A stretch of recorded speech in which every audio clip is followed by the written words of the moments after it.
All right, welcome back everyone. Hopefully you've got a nice cup of coffee in hand. We're gonna get started with our next discussion. A quick show of hands though. Raise your hand if you've had to have a difficult conversation with a team member before. Okay, not enough in this room.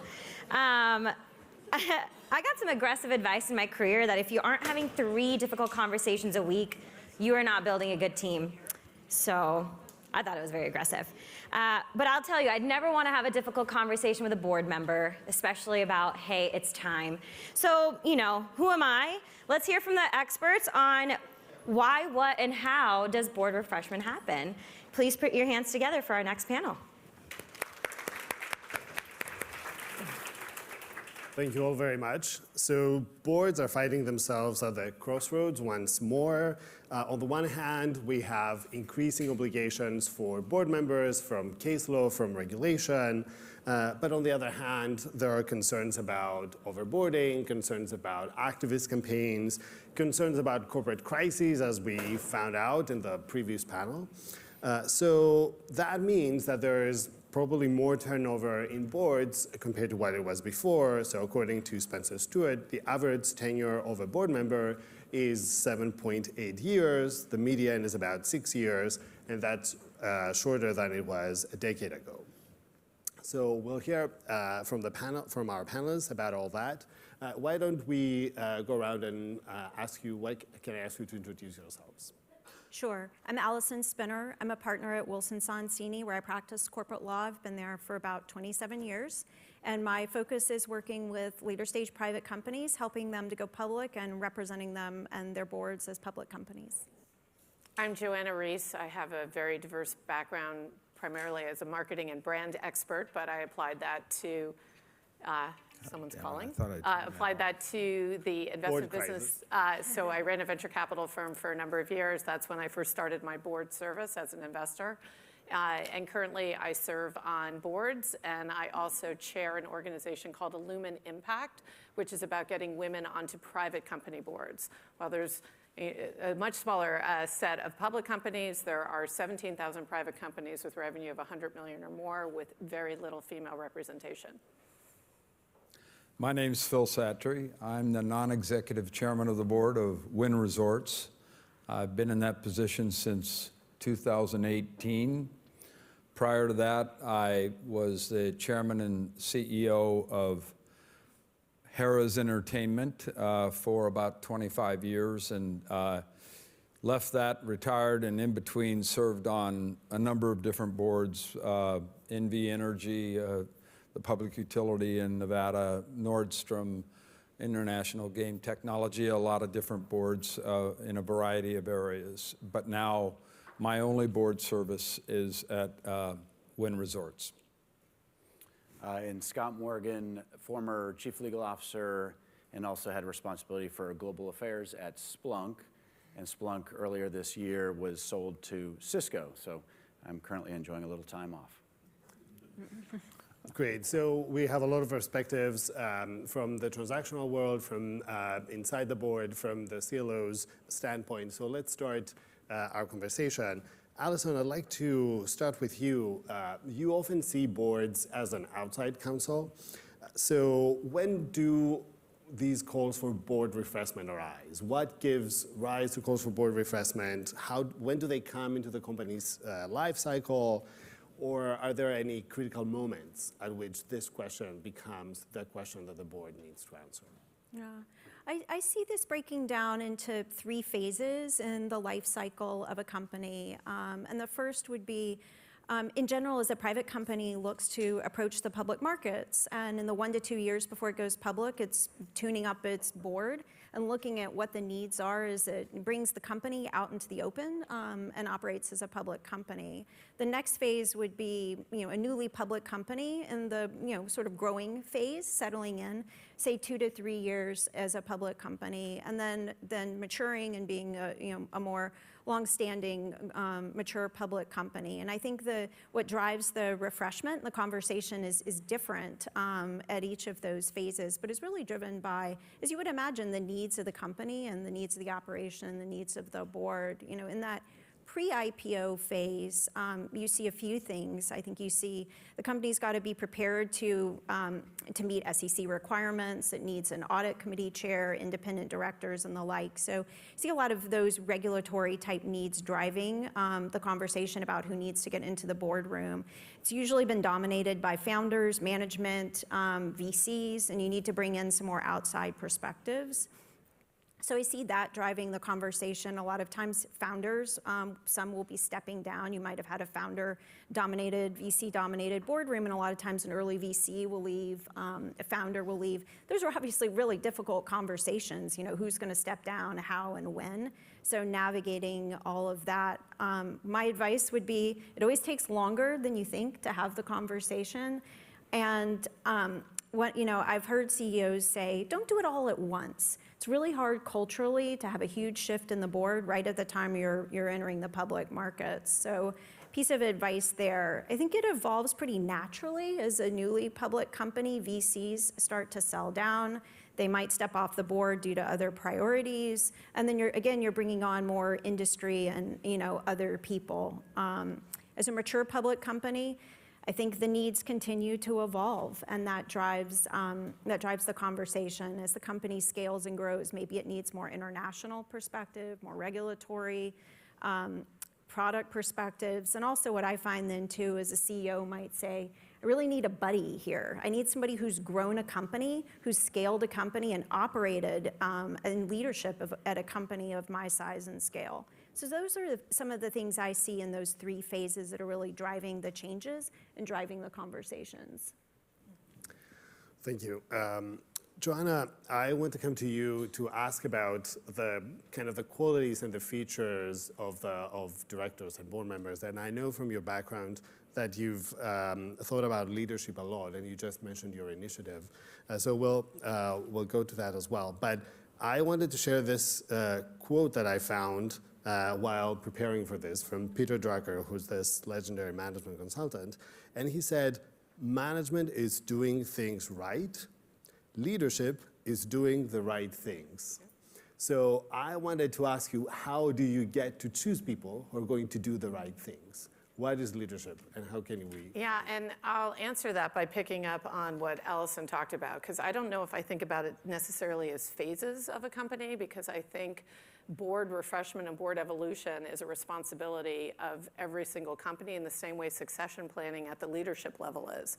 And I think companies need to really say, where are we headed? Let's look around the corner. Do we have the right skill sets in our boardroom? And not waiting until there's a disruption or they're kind of caught short or there's critical timing, but that planning is being done way in advance. And I think that also speaks to leadership about doing the right things. You have to really think about the evolution of your board. I'll share one board experience. It's a board I currently serve on, FICO.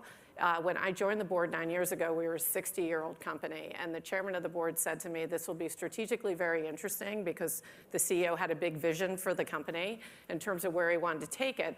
He also said, it's probably okay that you're in the position you're in because you probably won't make very much money because we're a 60-year-old company and our market cap has been kind of flatlined for a long time. I joined the board, the stock was $89 a share. Today it's over $2,300 a share 9 years later. So it's been a great, great story, but we have completely evolved the board. I was the first woman on the board. Now we have 3 women. We have a man of color. We just brought in a cybersecurity expert who's very, very, is needed in terms of where cybersecurity is going and the threats that we all face. But it's just, it's a story about proactive leadership. And then just in terms of qualities, it's about, for me, it's, who asks really good questions and who has the courage to weigh in when the dialogue's going in a completely different direction with something that could even be viewed as controversial. But, I think board's job is to open up the aperture of perspectives for the leadership team and to make sure that, mistakes are avoided with that diverse perspective. So, Joanna, you brought up this question of diversity and diverse perspective. So I wanted to kind of jump ahead a little bit and ask you about that. And please feel free to jump in if you have views. One of the questions that boards are really often faced with is, do we need a person that will add a specific skill set or a specific kind of know-how or set of or background that's important to us for some reasons. And we hear these concerns about diversity, we hear these concerns about climate, we hear these concerns about AI. Not every company needs a climate expert, and not every company needs an AI expert, but some do. So how do we make this choice? And do you feel that having people with specific skill sets joining the board is what the board should be after? Yes, is an answer to that. I think, again, it's about where are we going as a company, what's happening out in the market, and do we have that expertise? It could either be a board member, depending on how broad or narrow the skill set is, or it could just making sure you're bringing in the right outside experts to train the board and help develop the board. I'll share also just another quick story where the nonprofit board Illumin Impact, which is about getting women onto private company boards, Dara Khosrowshahi, the CEO of Uber, just joined our nonprofit board. It's his first nonprofit board. And I said, why? And he said, because now that I have gender diversity on my board, and I have a gender, he said, even equal board, it's transformed the trajectory of the company. He said, we make much better decisions. They've had their first profitable quarter, which a long history of the company not making any money. And we really changed who our primary customer is. Prior, we thought the primary customer was the end consumer, any of us who get an Uber car. Now, he said, it's the driver. And we're really focusing our initiatives on how we enhance the work life of our drivers. And he said he gives credit to the women on his board for that transformation. Yeah, I think that diversity is something that there was some resistance maybe 10 years ago, and it's dramatically changed, and I think it's opened up pathways that have been pretty dramatic for bottom lines as well, and it makes sense. Our customer bases are incredibly diverse, our workforces are incredibly diverse, so these extra perspectives are incredibly powerful, and I think it's forced companies and boards to look in non-traditional places for board members. So for example, CHROs are increasingly for human capital management, if that's an issue that's very important to the company. Just broad leadership that's non-CEO leadership. Oftentimes companies now are looking to the military for retired generals and admirals, and that's been very powerful, particularly if the company has a big public sector business or has military sort of in its mission. But all these things are coming together, and in fact, maybe good news for many of us in the room, increasingly, and I'm not sure if we're there yet, but lawyers, because they understand the regulatory state, oftentimes government affairs is a part of that mandate as well, can look over the horizon, look around corners, and help advise. So I'm obviously on board with all of that, but at the same time, if you look at the profile of board members in S&P 500 companies, the overwhelming majority of them, especially the new ones as well, tend to be CEOs in other companies and people with kind of great operational experience, and that's kind of the reality. So how do we compare these two trends? How do we understand them together? What's your take on that? Well, there you go. I sort of see it a little bit differently. Okay. When I started serving on public company boards after the one that I'd been involved with as a CEO and chairman, at that point in time, it was about 2005, and it felt to me like when I started joining the boards that I mentioned earlier, that mostly they were looking for former CEOs. Interestingly, at Wynn, when we began to refresh the board in 2018, we did not add a CEO until probably the last person that we added to the board as an independent director was a CEO with finance experience in the casino industry. But we significantly changed the gender mix on the board. We went from one female director to half of our directors are female, and all of them bring a broad variety of experience. We were responding to a crisis in 2018 created by the Wall Street Journal article about Steve Wynn. Within a month, Steve, who was the founder of the company and largest individual shareholder, as well as the chairman and CEO, had resigned, sold all of his shares, and separated his relationship with the company. So that was an emphasis in terms of that board refreshment to really begin to look at adding more women to the board. And concurrent with Steve's leaving the board, within 6 to 8 months, 6 independent directors had left the board. So we had a lot of openings, and we used that to our advantage. We brought in women with experience in the entertainment industry, Disney in this particular case. We brought in women who could deal with crises. Dee Dee Myers came on the board. And we brought in a woman who had served on many, many boards and had a lot of experience, particularly on human resources. And that was a really good fit for the board. And then as more and more independent directors who had been a part of the organization when Steve was chairman and CEO began to leave the company, we began to look for people who could relate to our new business opportunities. So we have a large exposure to China with our Macau properties.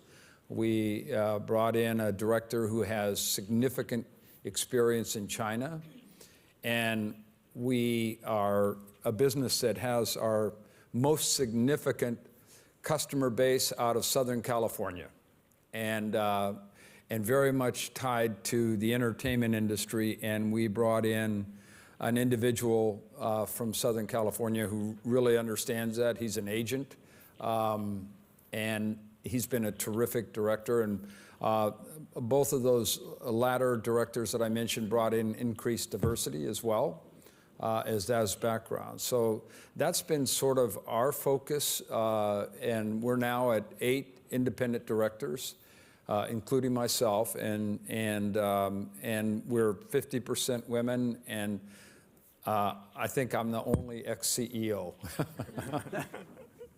Yeah, I actually would agree with both Scott and Phil that I don't think it's CEO. Maybe the stats are showing CEOs, but first of all, if it's only CEOs, we're not going to have a lot of women on boards because just the numbers are the numbers. There's just not as many female CEOs. And what I've found, especially with the work with Illumina Impact, is that there is incredible talent, even outside of the C-suite, within large organizations, who are board ready and can bring so much value to companies. So it's not a talent problem, it's a network problem, because board roles unfortunately tend to be filled by word of mouth. Even when they hire a recruiter kind of for cover, in my view, it happens within closed networks. So I think we view our job as how do we open up those networks and make sure that that talent can be found and can provide service. Stavros, I think the nature of the board's activities has fundamentally changed in the last 10 years. I mean, whether it's technology shifts, today we talk about AI, tomorrow we talk about quantum, a few years ago it was cloud, mobile, and every business has to digitize, has to move there. So even if you are super old school, you're having to deal with these shifts. And so you have to embed that into the board. And the board's workload is tremendous. I mean, it has gone up exponentially. And so you do need more than just sort of one vantage and one sort of operating model that had previously existed. It's no longer, at least in my view, a cushy role. We had a number of we had close to 50 board meetings this year. Now, part of that was acquisition related, but part of it is managing through alternatives and different things that come up. And it implicated every member of the board and every committee, frankly. So I have several follow-up questions to what you all said. One of them is kind of the lawyer jumping in me, and I cannot kind of shut this voice down, so I won't. And I'll say, if in the corporate law way of thinking, every board member kind of has the same type of fiduciary duties, right? But at the same time, as we introduce expertise, there are some board members who, in their area of expertise, might contribute more. So I was wondering if you could describe that interaction with them, and how does that change kind of conversation in the board when a board member is kind of brings together this background? I don't know.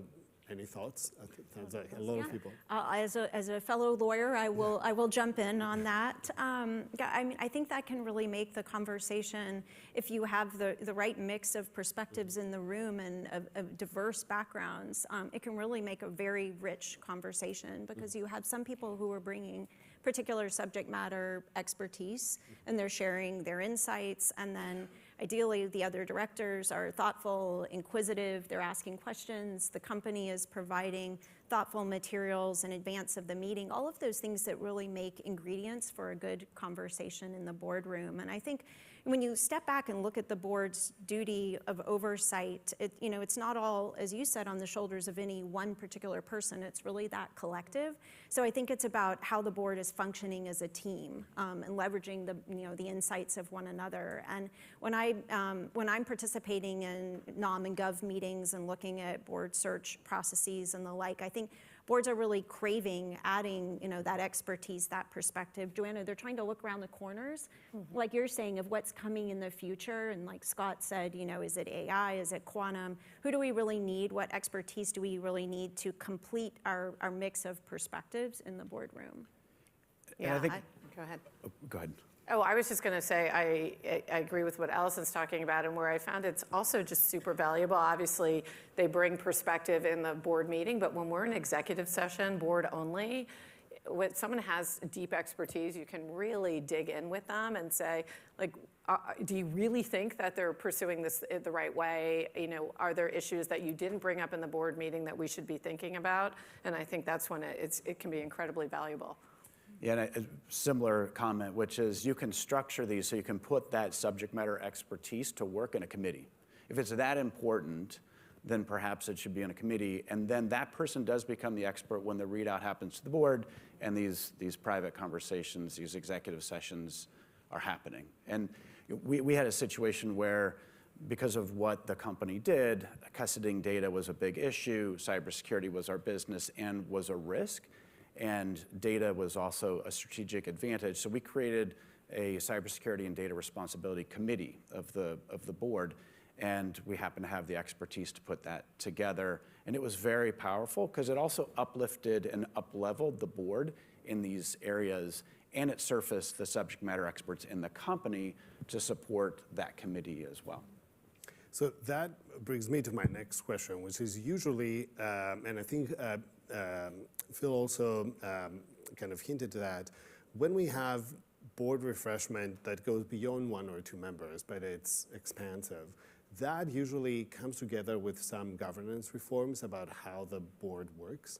And I wanted to ask you, Allison, first, kind of in your experience, kind of setting up committees or helping with boards kind of set up their governance structure, what kind of reforms you see, and kind of, I don't know if you see any trends in the last few years. And then I'll ask Phil, because he has a very specific experience about that. Yeah, well, I think Scott really kicked off that topic with his comment about forming committees around the expertise. So, and Joanna, you mentioned that too, executive sessions and that and the like in terms of the trends. But I do see, more rotation among committee members, for example.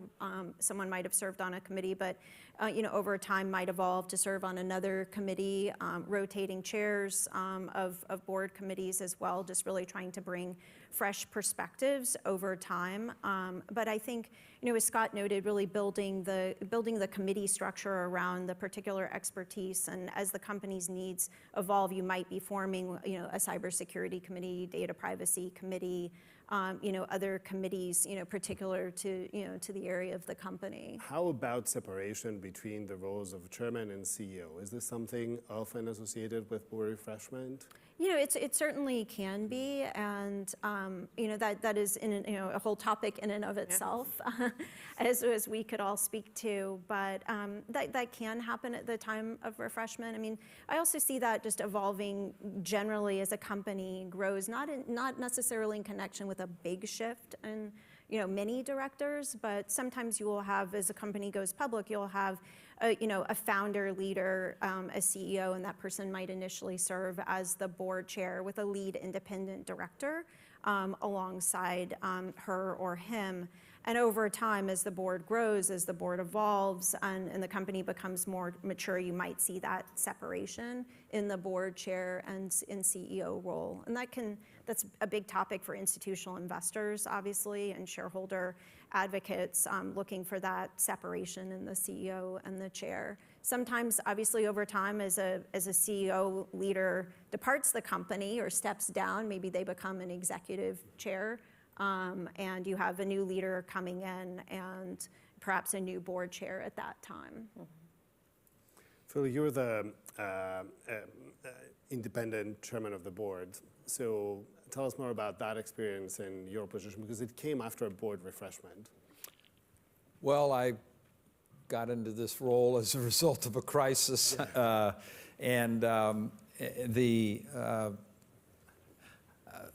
company had been founder-led for years and years and years.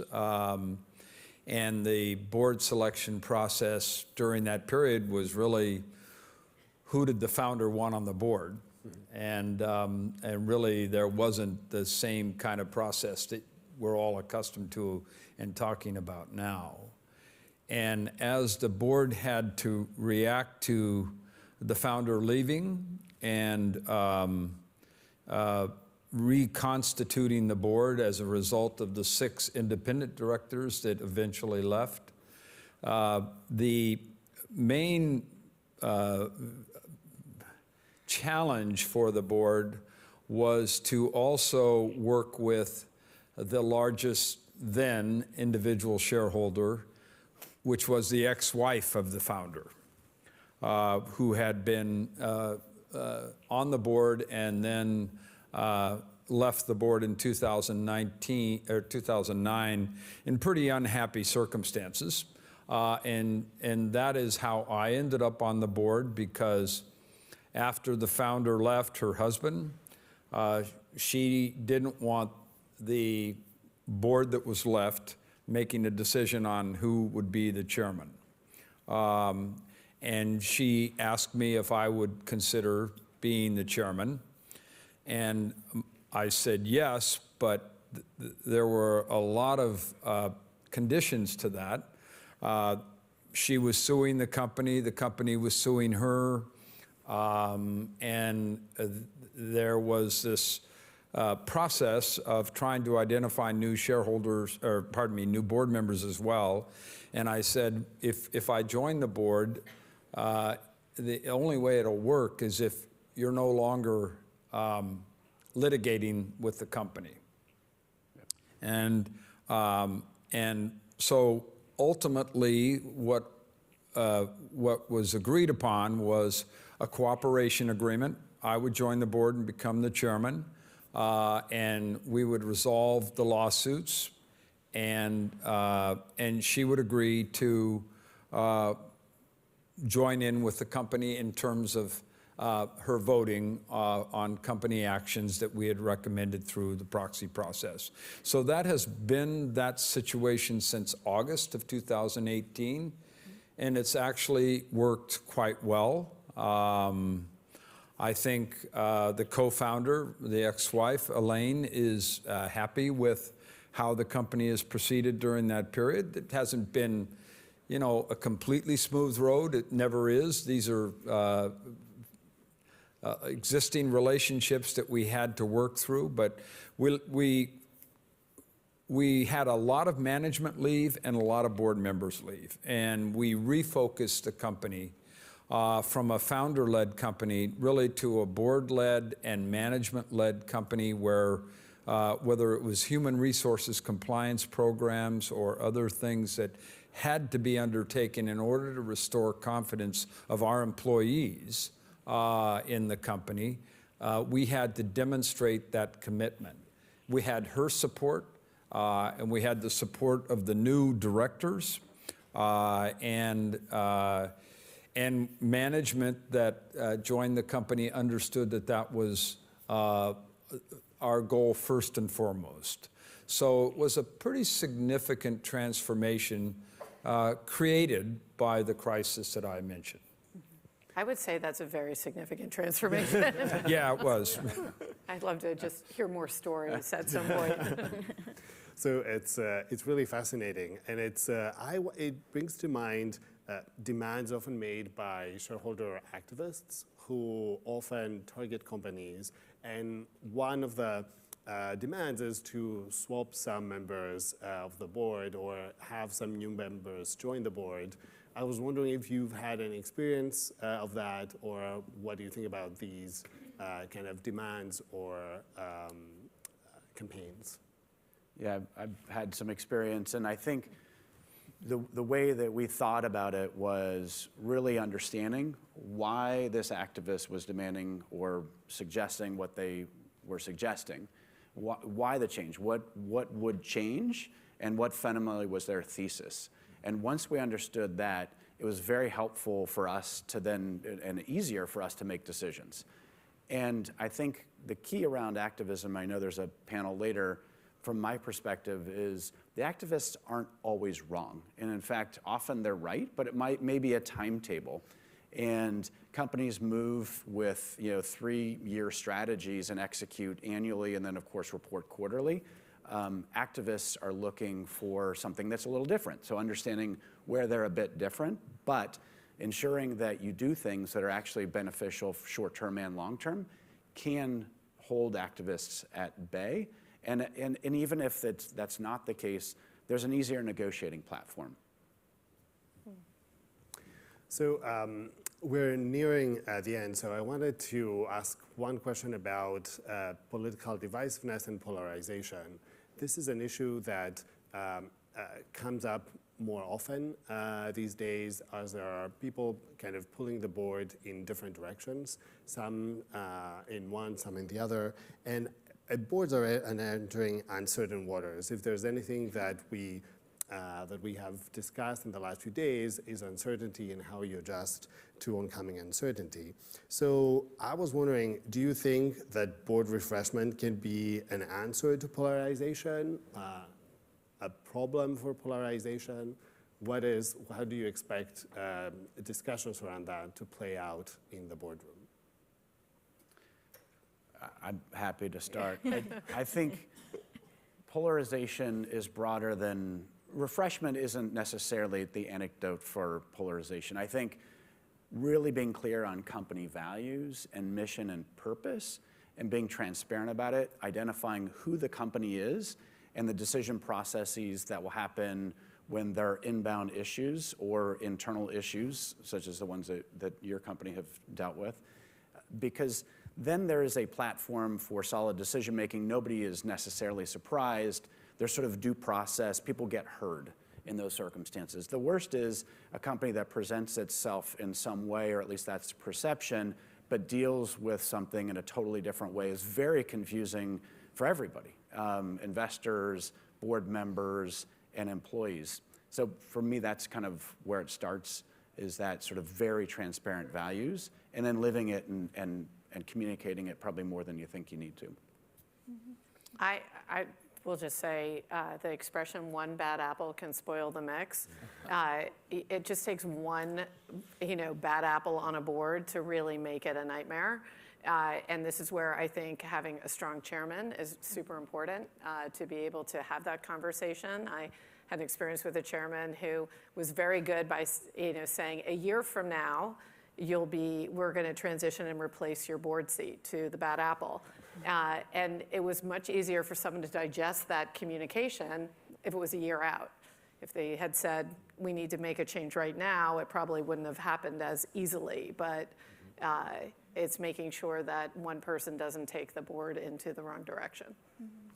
Perfect. Thank you all very much. This was a very interesting discussion. Thank you very much for being with us today. Oh, thank you. Good.